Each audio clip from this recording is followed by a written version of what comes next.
Okay, warning from the outset. This video is going to contain a lot of tabs. For those of you who can't cope with that sort of thing, maybe this video is not for you. This video isn't going to contain images of Formula One cars. Again, for those of you who can't cope with that, maybe this video will not be for you. But for those of you that are actually interested in the sport and actually understand what's really going on here, and are interested in sporting fairness and are interested in identifying corruption and problems with the sport, then this might be of interest. So let's have a look. It's the Monaco Grand Prix this weekend. Here it is. We've got some race directors' notes.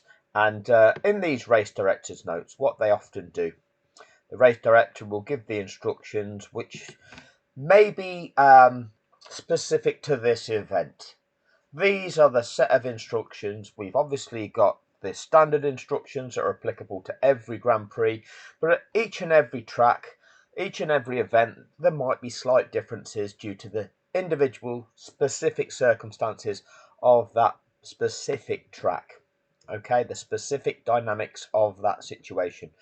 Now, what you see sometimes in these race directors' notes is they give you a little picture, a little diagram as to how you must conduct yourself in a safety car situation. The ones with the red X's, you're not allowed to do that, everybody. No, that's got the red X, you're not allowed to do that. The ones with the green tick, that's fine. Okay, now I've seen these diagrams plenty of times, and we could go back and look at the safety car restarts where the situations where it's the red X. But they don't do anything about it. So the race director says you're not allowed to do that, and then we see it happen as those cars are jostling for position, as the leaders deciding when he's not going to go or not. No further action required. Move on already. Move on already. So actually, let's look at some of the penalties.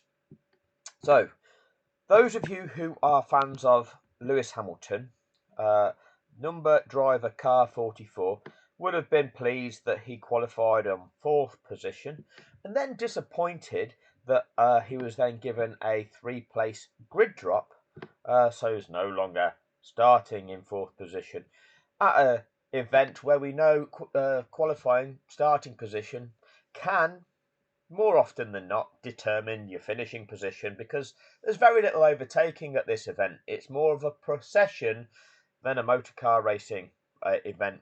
It's a case of that the actual race takes place on the Saturday in qualifying.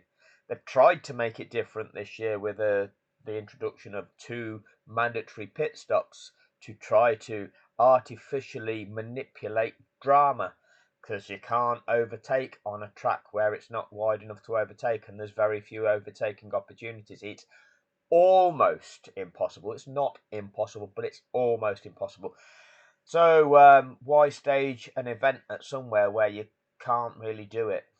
Oh, that's where the money is, isn't it? That's where the money is. That's where the glitz, the glamour, the image is. Although practically speaking, it's really not a good venue to take a motor car racing event there. But they carry on. Don't worry about that. It's worth a lot of money. Don't you worry, little heads. So what did Lewis Hamilton do? He impeded car 1 in turn 3. Now, you can go and have a look at the image of that. I've not done it yet, okay? I'm not interested in that at the moment. I'm interested in going through some documents and comparing and contrasting. Lewis Hamilton has been given a 3 grid position drop for the next race in which he participates, which is this one, okay? The stewards heard from the driver of car 44 and the driver of car 1, team representatives, and reviewed positioning, marshalling system data, video, timing, telemetry, team radio, and in-car video evidence. Car 44 was on a slow lap and off the racing line as he was approaching turn 2.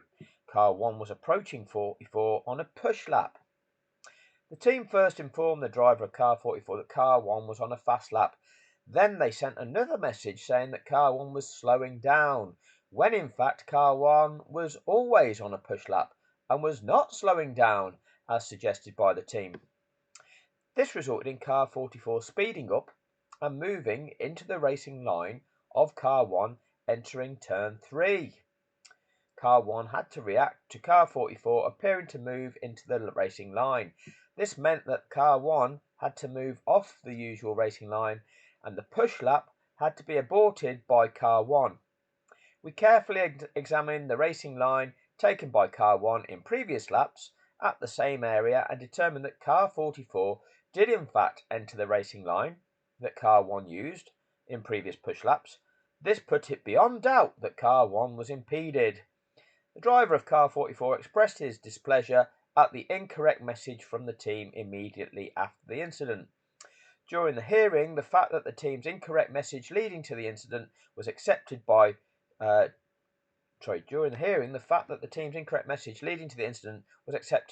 driver of car 44. As with previous incidents of this nature, where a driver has received inaccurate or incomplete information resulting in a car impeding another, the fact that the radio message was the cause of impeding does not amount to a mitigating factor. We therefore impose the standard penalty drop of 3 grid positions. Well, you see, this is the lengthy description given by those stewards in Monaco as to why they're imposing a penalty on Lewis Hamilton. I'm not here to suggest to you that Lewis Hamilton didn't commit an infringement. Okay? I've not looked at the incident, but it would appear from what is written here that Lewis Hamilton, when he's not on a push lap, being slower, has got himself in the way of Max Verstappen. So, this time was at 16:15 that the incident occurred. Now, what time was qualifying? And did that impede Max to the extent that it ruined his chances of progressing in qualifying and setting an optimum time for Max Verstappen in that pole shootout lap? Did that ultimately affect Max Verstappen's chances in that race? That is a consideration. If it did, then it needs to be penalised to the max. Absolutely. If it didn't, then the actual impact of the infringement is something that needs to be considered. It is all factors that need to be considered. Did you ruin a driver's chances of either progressing through that qualifying period, or when it was in Q3, did you prevent him from setting his optimum fast lap? At 16:15, I would suggest not. So, whilst it was an infringement, whilst it would have impeded Max, ultimately it didn't impede Max's opportunity to set his fastest lap that would have affected his grid position. So that is a factor. That's not to say that it's still not an infringement. However, now we look at other mitigating factors.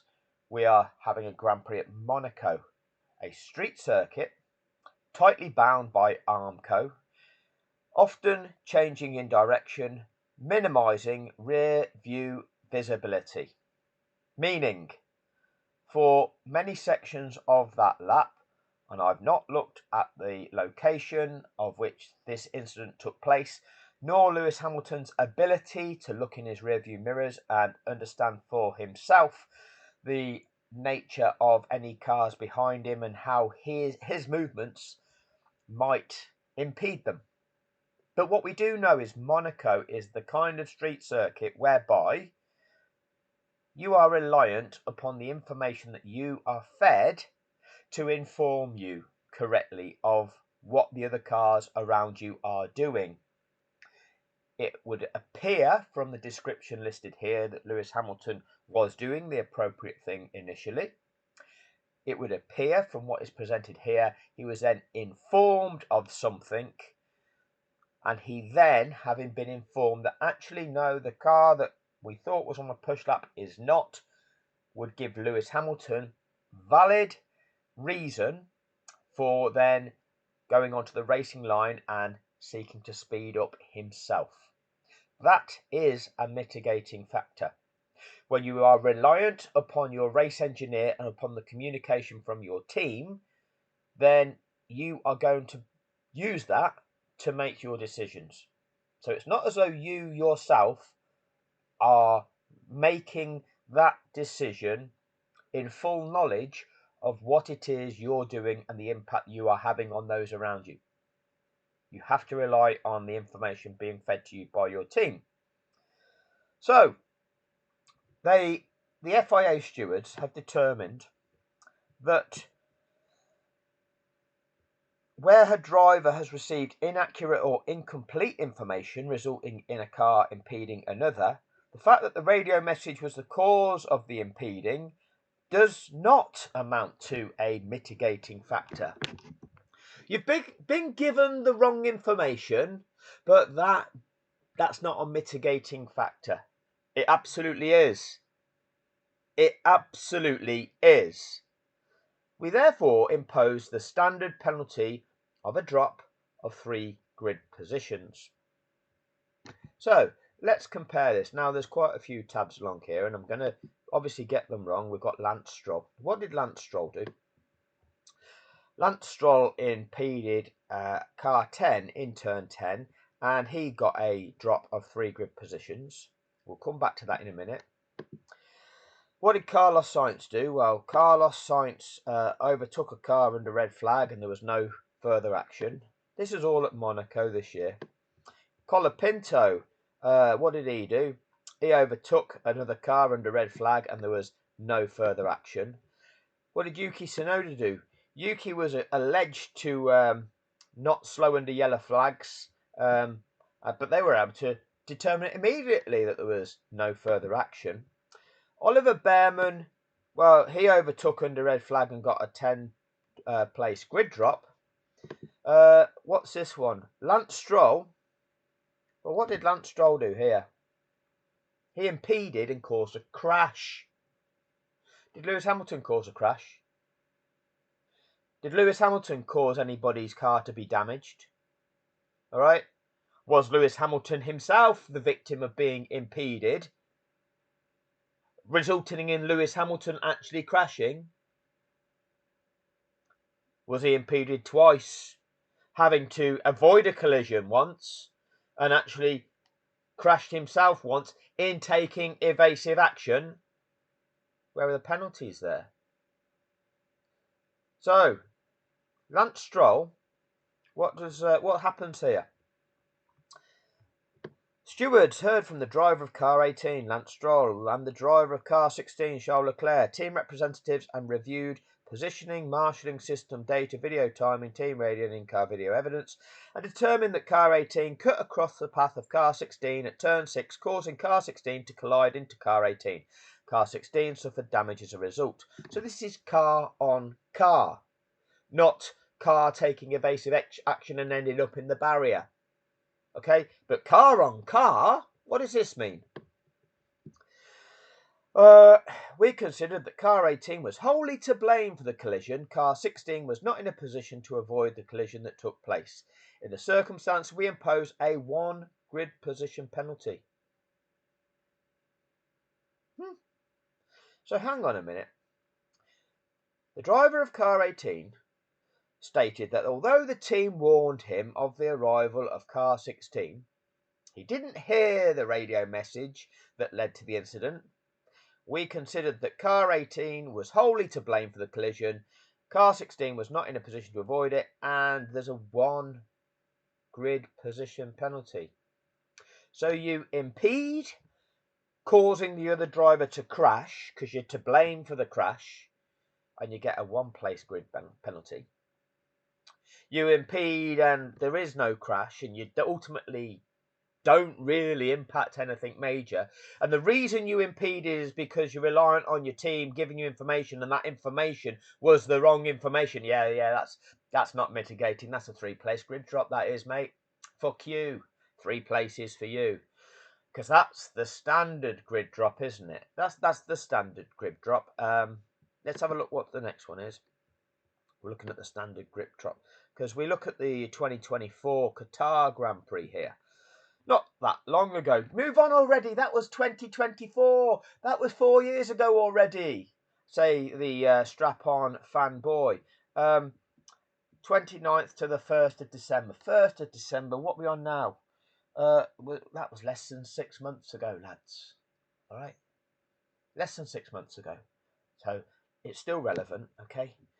I know you've moved on already, but anyway, Max Verstappen in qualifying, the fact car 1 drove unnecessarily slowly on a cool down lap. Okay. What was Lewis Hamilton doing? Let's have a look. Impeded. Fact here is car 44 impeded car 1 at turn 3. The fact here is that car 1 drove unnecessarily slowly. Oh, see how we frame things differently? Did he impede? Is that a fact that he impeded George Russell? Or is just the fact that he drove unnecessarily slowly? Okay. And the decision is a drop of 1 grid. It all depends on how you want to frame it, doesn't it?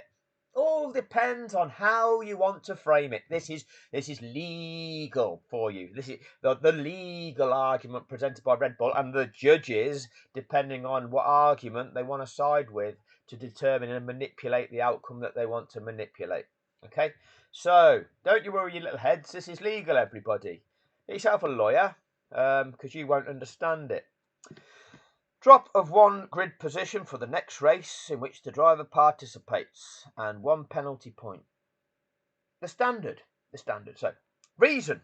The stewards heard from the driver of car 1, Max, the driver of car 63, George, team representatives, and reviewed positioning, marshalling system data, video, timing, telemetry, team radio, and in-car video evidence. Car 1 was on a different preparation strategy to that of car 63. Really? Was Lewis Hamilton on a different preparation strategy to what Max may have been on, or what he may have believed Max was been on? Yes, it was all down to car 1 being on a different preparation strategy to that of car 63. Car 1 was well outside of the data, and the driver of car 1 explained he had, so well outside of the delta. That's going extremely slow. Slower than the delta determines you should be going. The driver of car 1 explained that he had let car 4 and 14 past. The driver of car 63 claimed that he had adhered to the delta and did not expect car 1 to be on the racing line. He stated that if a car was going slow in a high-speed corner, it should not be on the racing line.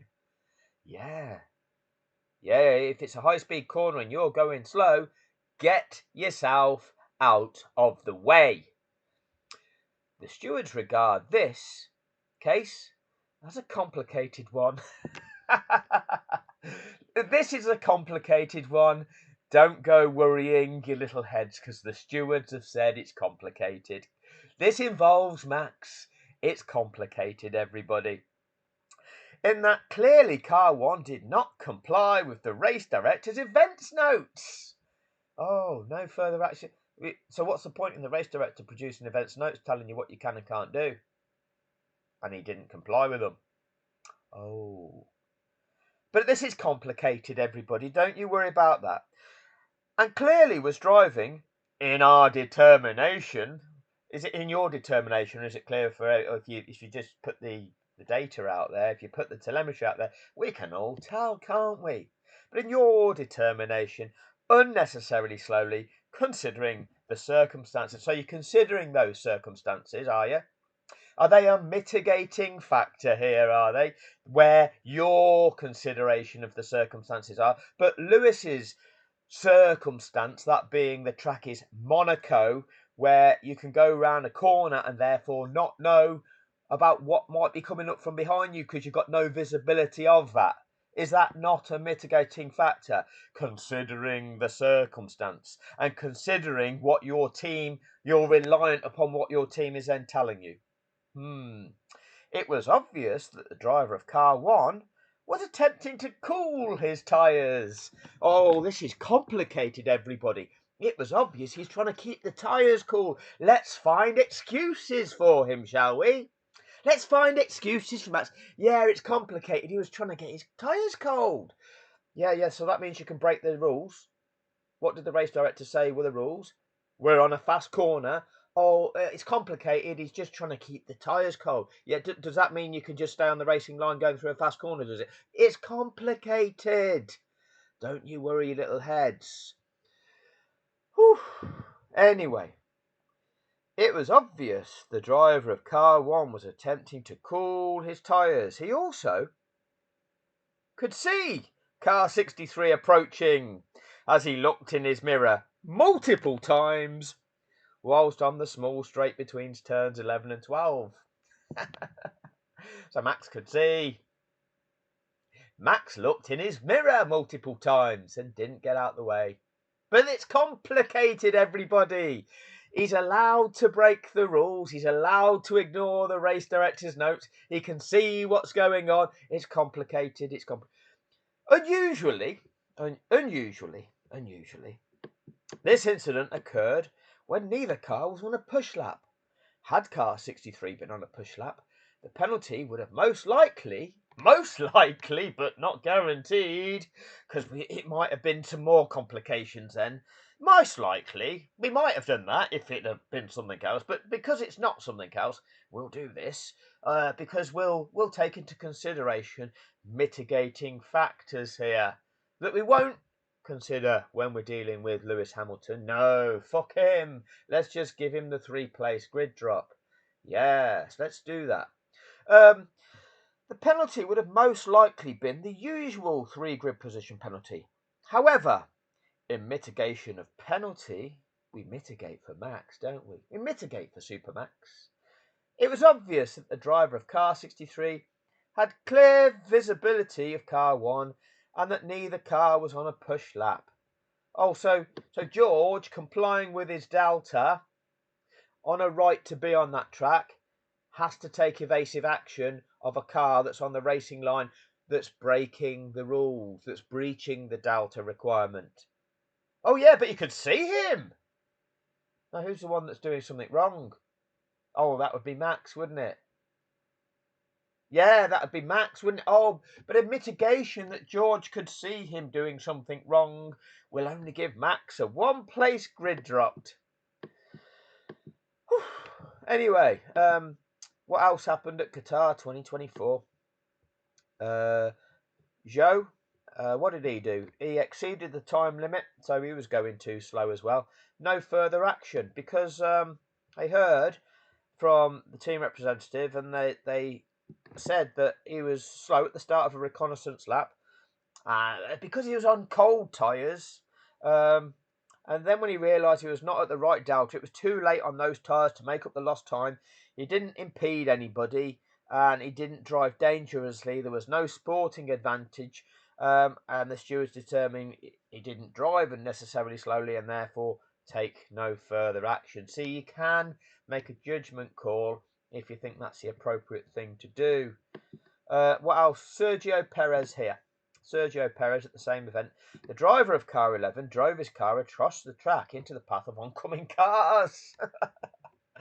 No further action. It's a Red Bull, isn't it? It's a Red Bull. Red Bull put a lot of money into the sport, so there's no further action. Okay, no further action on the Red Bulls. The stewards reviewed the positioning, marshalling system data, telemetry, and video evidence. Car 11 spun and stopped sideways on the track. On the right-hand side of the track. The driver then appeared to drive directly across the track at right angles to oncoming traffic. However, the evidence tabled showed that the driver attempted to do a rapid 90-degree clockwise spin, but in doing so experienced clutch failure, which resulted in the car travelling across the track. Whilst this appeared potentially dangerous from the video, the attempted move by the driver was possible to execute under normal circumstances, and only the failure of the clutch caused the reported incident. Competitors are reminded they have the right to appeal certain decisions of the stewards in accordance with Article 15. So, I can't remember much about this event. Can you? Let's have a look, see what happened there. Let's just see what the final race classification was there. Let's have a look. Oh, it's another tab. People are not going to be able to cope with an investigative route to see what was going on there. Sergio Perez there. Oh, he didn't finish. He got to lap 38 and didn't finish. Oh, well. Yeah, that's the thing with that second Red Bull car. It sometimes doesn't finish the races. The other one, doesn't seem to have those same reliability issues. So Perez didn't. I don't know what lap it was. Lap 38. 1 hour and 1 minute into the race. So what's this? 20:06. I wouldn't say that was 1 hour and 1 minute into a race. Maybe the race started at 2000 hours. This is maybe 6 minutes into it, early part of the race. That would appear, wouldn't it? Maybe after the formation lap, in laps 1 or 2, when there's lots of cars coming your way and you're driving at 90 degrees across the track into the path of oncoming cars. Could be that, couldn't it? I don't know. Let me know what you think in the comments section. I'm not going to show you the video because it'll get blocked. So, clearly, if that's the case, well, not clearly because I've not evidenced it, but if that's the case, did his clutch fail for the other 30 odd laps that he was able to complete? Whilst it appeared potentially dangerous, the attempted move was possible to execute under normal circumstances, if only the failure of the clutch caused yeah, it's only on that particular moment the clutch failed. Is that driver error, or is that a mechanical failure? Oh, is that the driver not executing the maneuver properly? Oh, is that still dangerous? Oh, even if the machine failed, is that still dangerous? Did he make a choice to execute that maneuver at that moment in time? Is that still dangerous? Taking into account, oh, I think I can spin this around 90 degrees on the spot now. Oh, what if you get it wrong? Oh, you drive into the path of oncoming vehicles. That's dangerous. Oh, I'll try it anyway. Oh, it's the clutch has gone on me.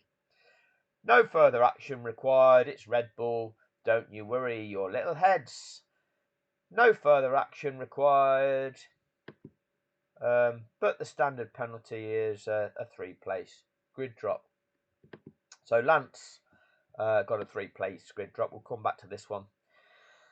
Steward heard from driver of car 18 and the driver of car 10. Team representative reviews positioning, marshalling system data, video, timing, telemetry, team radio and in-car video evidence. Car 18 was informed that car 10 was arriving on a fast lap to turn 10. So Lance Stroll's been informed that there's a car arriving. From the radio communications, it appears that car 18 was not informed. Reminded that car 44, which is Hamilton, who car 18 had overtaken earlier that lap, was also coming, and that car 44 was going to overtake car 18. The driver of car 18 assumed wrongly that there was only one car to let by when car 44, which was not on a fast lap, went by him. He moved onto the racing line and thereby impeded car 10, which was on a fast lap. Again, don't know. In this was at 16:08. So this is at the start of qualifying. What happened to Pierre Gasly, is it? Let's have a look. Let's go back here. I've not been following the Monaco qualifying because I'm not that bothered. I'm only... Where are we? Where's the Monaco Mexico City? Got to come down here a little bit. It's going to be another tab. Oh, it's gonna fry some people's minds. It's another tab. What's going on? We need to go the final qualifier. Well, we've got provisional starting grid. Final. We'll go to the provisional starting grid. See if they put it up. Let's have a look at that. What's going on here?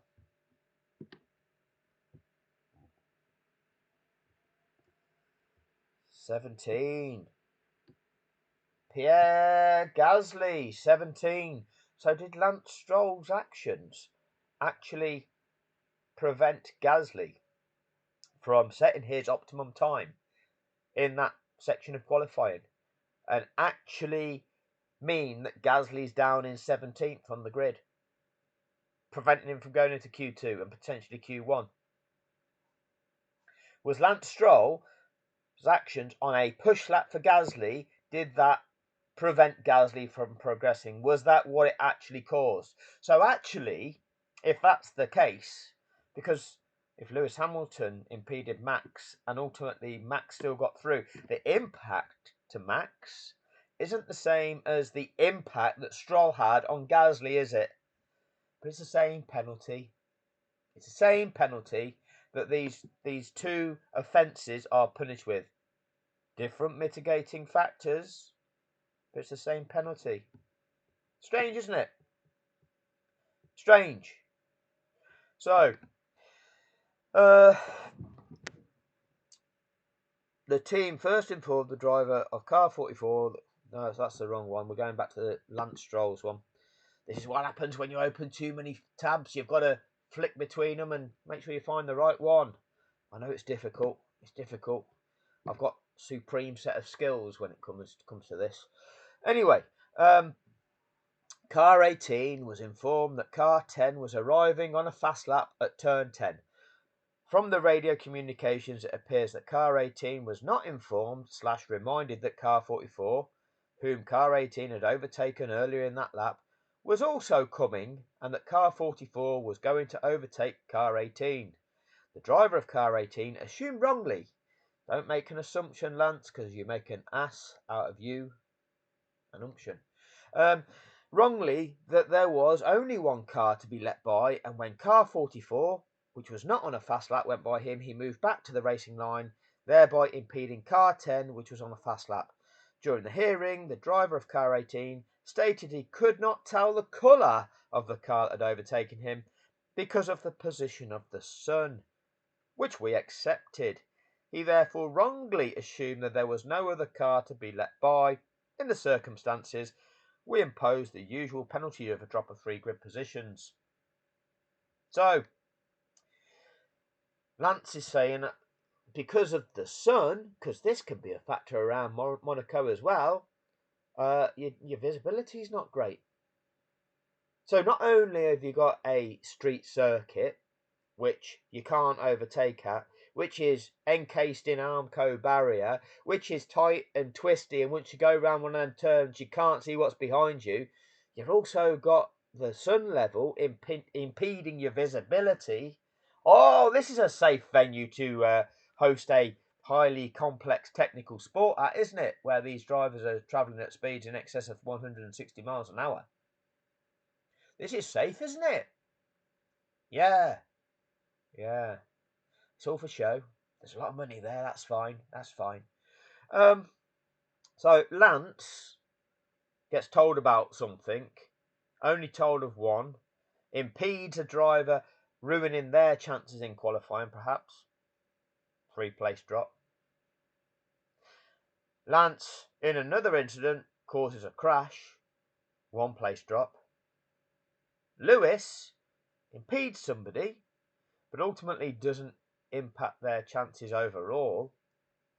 Impedes them on the basis that he is reliant upon the information he's informed of, and that ultimately turns out to be incorrect based on the assessment of his race engineer as to whether Max was or was not on a push lap, whether Max had aborted that push lap or not, and yet no mitigating circumstance, no consideration of that.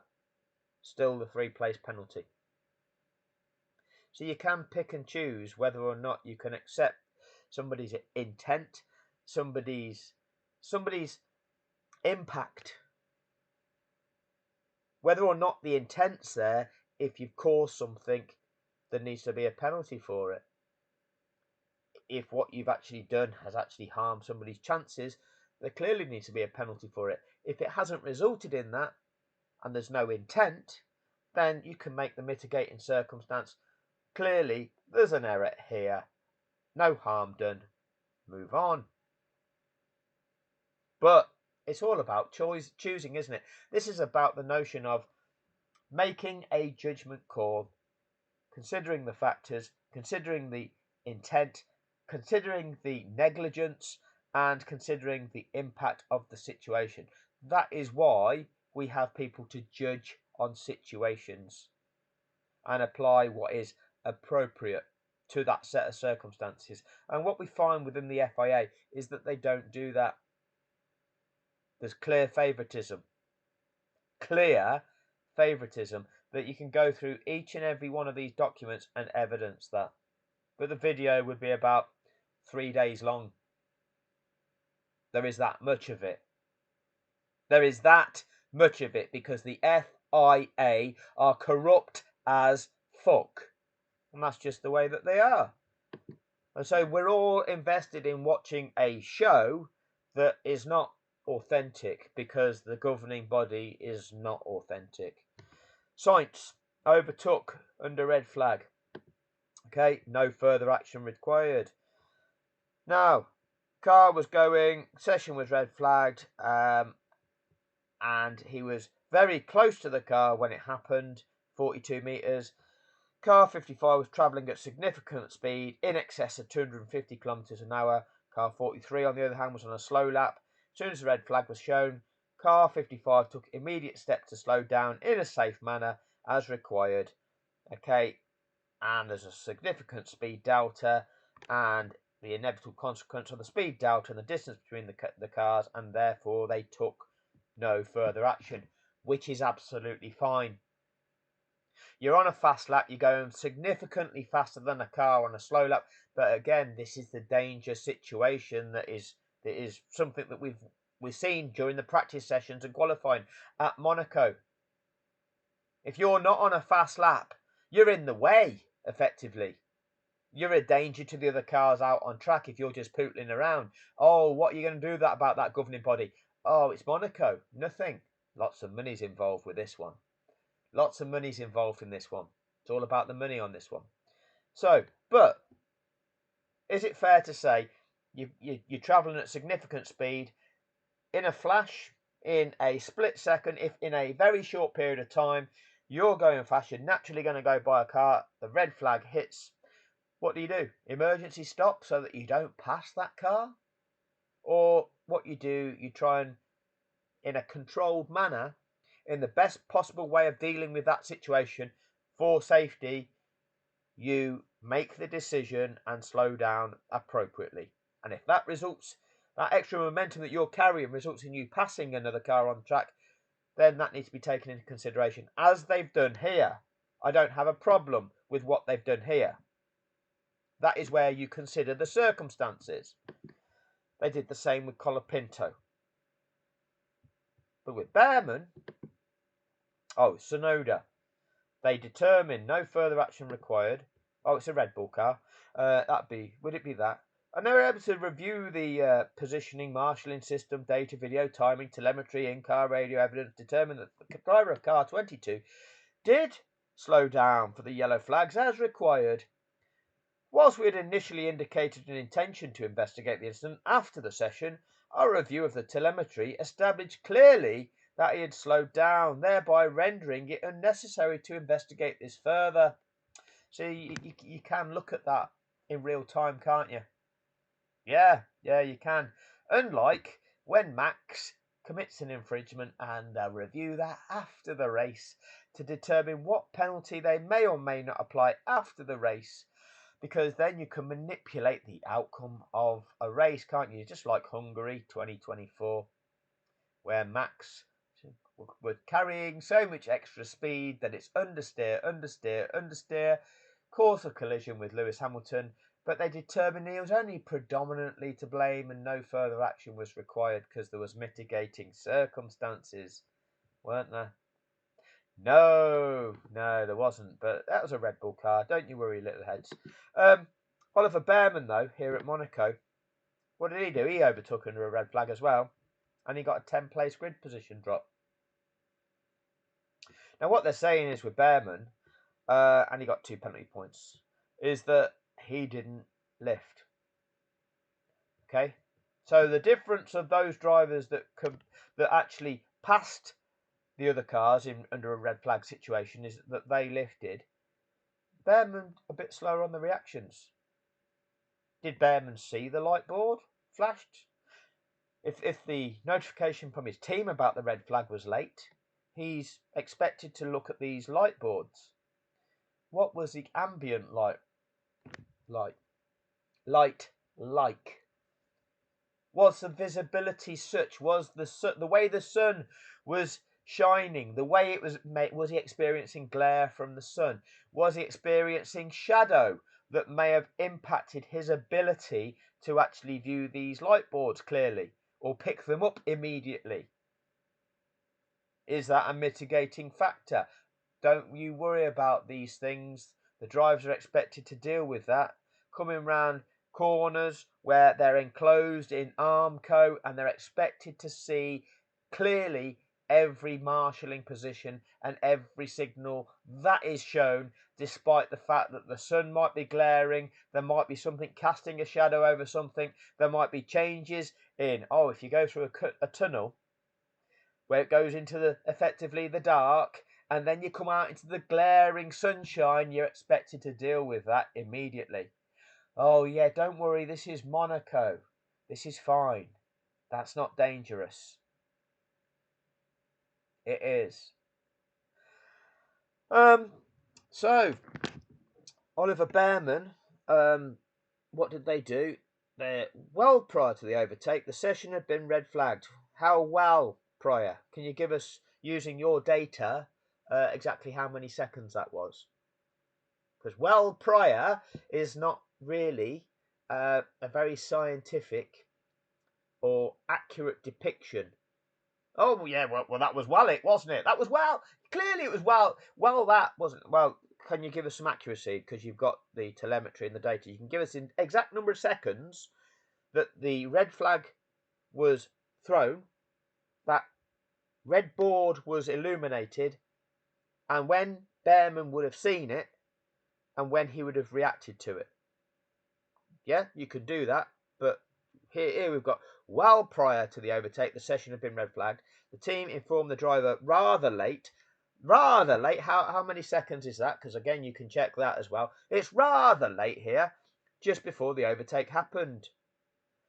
Was he carrying so much extra speed, and the speed delta between the cars would have been such that although that Behrman's been informed red flag, that maybe the delta, the speed difference between the two cars were such that Behrman deemed it safer to proceed past that car rather than try and do an emergency stop to remain behind it. Could it be that? Could that be mitigating? Would it be the driver making assessment on the grounds of safety here? I think it's safer for me to just go by that car as opposed to try and put the anchors on to remain behind it. Oh, how about a bit of judgment from the person driving the car there? However, it's clear from the video footage there was a light panel directly in front of the driver which showed the red flag, and the dashboard also indicated the red flag well before the overtake took place. Okay, is Behrman, is he actually focusing on his panel on his car, or is he actually, what's he actually contending with? He's trying to push a fast lap around a Monaco street circuit enclosed by Armco, twisty and turny, trying to deal with cars that are moving slowly, not on fast laps, changeable light conditions, bright sunlight, shadowing potentially, driving through dark patches where there's tunnels. You've got all this going on. Oh, is this not mitigating factors? No, he's expected to deal with that. Yeah, fine. The regulations require drivers to immediately reduce speed and proceed slowly back to their respective pits. The same regulations caution drivers of the fact that in the red flag situation, overtaking is forbidden, and that drivers should remember that race and service vehicles may be on the track. Indeed. So if both race and service vehicles may be on the track, you're conducting this event around a track whereby you can turn a corner and a car be strewn there and you smash straight into it. Whose responsibility is it to decide whether this track meets the FIA criteria for safety of a Formula One circuit? So when you're determining which motor racing circuits around the world are suitable to host Formula One events, you determine that Monaco is. Oh, it's Behrman's fault, this is. It's Behrman's fault. It's not the FIA's fault for fucking selecting a venue that's not suitable for fucking Formula One races. Oh, but it's historic. It's nostalgic. There's lots of money here. Oh, there's lots of billionaires with their yachts here and the pretty people and anybody that wants to be seen. Oh, yeah, they're all great reasons to risk people's lives, aren't they? All great reasons. The driver claimed he saw the red flag, but decided not to slow down abruptly because he felt that slowing down abruptly would have been more dangerous, and what he did was a safer way of handling the situation. We disagreed with his decision to not take steps to slow down sufficiently to avoid overtaking. Did he sufficiently manage the situation, and was he in enough control safely to ensure that no accident, no collisions took place? Was he driving recklessly? Was a near miss? Had he have put the brakes on at a point in late where he would have maybe only realised late, would that have been more dangerous than what he did? The whole purpose of requiring drivers to slow down immediately is for safety. They will not know what is in front of them or the reason for the red flag being shown. This is particularly so in a track like Monaco. Yes, this is particularly so in a track like Monaco. In the circumstances, there's no mitigating factor for the fact that he overtook a car under red flag, and we therefore impose a penalty. Yeah, pick and choose rules, isn't it? Pick and choose whether or not you're going to apply mitigating factor. Pick and choose whether or not you're going to decide whether you want to punish somebody, isn't it? This is the show that we're watching. No consistency. No consideration of the ultimate impact the actions of these drivers are actually having on their fellow competitors in terms of their chances in the race. No consideration of the ultimate damage that's done. You know, this is the thing. Ultimately, you can, for what Behrman did, you can certainly reprimand him. You can impose points on his license. There needs to be a consequence. If it's determined that he recklessly ignored red flags, didn't slow down, and that was therefore causing a danger, and therefore, had there been marshals on the track, he was a danger to them, then fine. But was that the situation? It wasn't. Maybe it wasn't that the situation here. But you know what? This is to warn you. Don't ever do it again. And there's your punishment for that. You learn from that. Should it be a 10-place grid drop? Is that not the standard, a 5-place grid drop? But you've hit him with 10. What are you considering as mitigating factors? If the driver feels that the safer way to deal with that situation, based on how he considered that situation to be, considered that I will not try to ram the brakes on now, with me having realised that now it's a red flag situation. Now I've got to slow down. Now I've got to make sure I don't overtake. Shit, if I do that, I could be losing control. Let's keep in control. If that means me going by this car, that means me going by this car. The key thing is keeping control of the vehicle. Trying to make sure you don't go careering into something. Where was he around the track? What was the visibility doing? What was the light doing?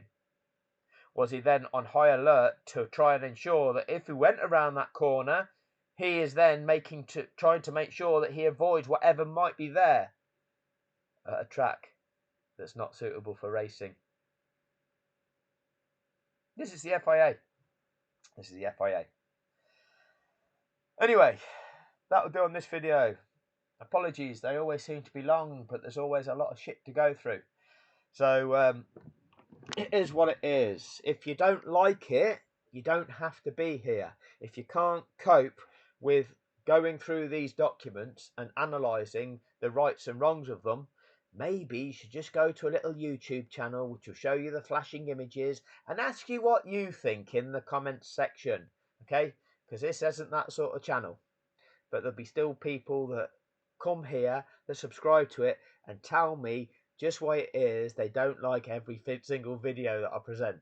Okay, if you don't like it, you don't have to watch it, okay? But what you'd like to do is to tell everybody why they shouldn't like it as well, okay? If they don't want to watch it, they won't watch it, okay? If they do and they find something useful from it, so be it. And if they don't, well, that's just wasted some of their time, hasn't it? Yeah, but they'll find that out. But instead, what you want to do is tell them not to watch it, because then they won't get to find out whether something's useful or not. I wonder why that is. I wonder why you come to the channel to try and put in the comments, you shouldn't be watching this because this isn't useful. Why do you do that?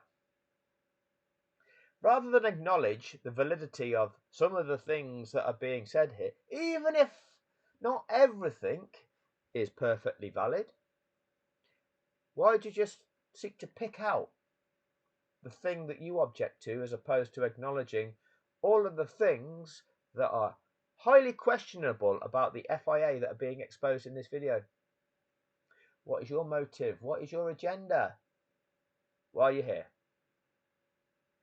Rather strange that, isn't it? Rather strange that. And another question that I keep now seeing is, what is the purpose of this channel? Do you go onto other YouTube F1 content creator channels and ask them what the purpose of their channel is? Do you do that? I suggest you go and do that. I suggest you go onto other YouTube content creator channels that make content about Formula 1 and ask them what their purpose is. Because if you don't like the purpose that's here of exposing crime, exposing fraud, exposing corruption within the sport of Formula 1, and then going, oh, go to court already, go to court already. You don't understand, do you, children? Don't understand the process.